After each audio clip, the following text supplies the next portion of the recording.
Today, I'm going to talk about course progress weights and course score weights.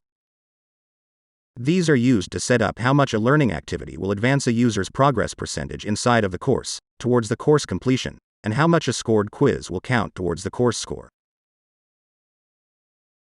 To start, we're going to navigate our way down into a course and open up the Progress and Score Weights area. The area is broken down into different tabs. There is the Score Settings tab, and there's the Progress Settings tab.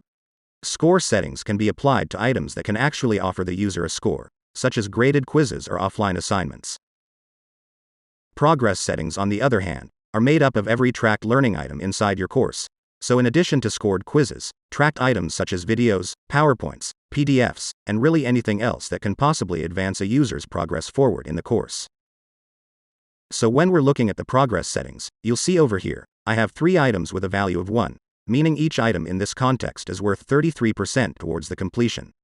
You will also notice I have a couple of items that actually have a weight of 0. What this means is that essentially these 2 items are not required in order for a user to complete the course.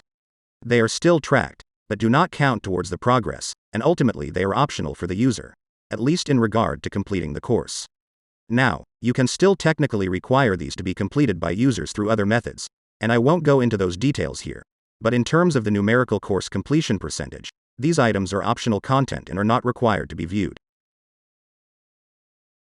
Let's change this item's value to a weight of 2.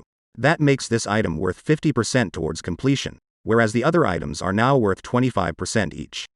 This may be useful if you are basing your progress on length of time for each item. So perhaps the first video, now worth 2 points, is 1 hour long, whereas the other 2 items, worth just 1 point, are only about 30 minutes. Okay, now jumping over to the score settings area. Right now, there is only 1 quiz inside this course, so changing the numerical value here won't have any impact. But the most common example of how score weight is used is if there are chapter quizzes.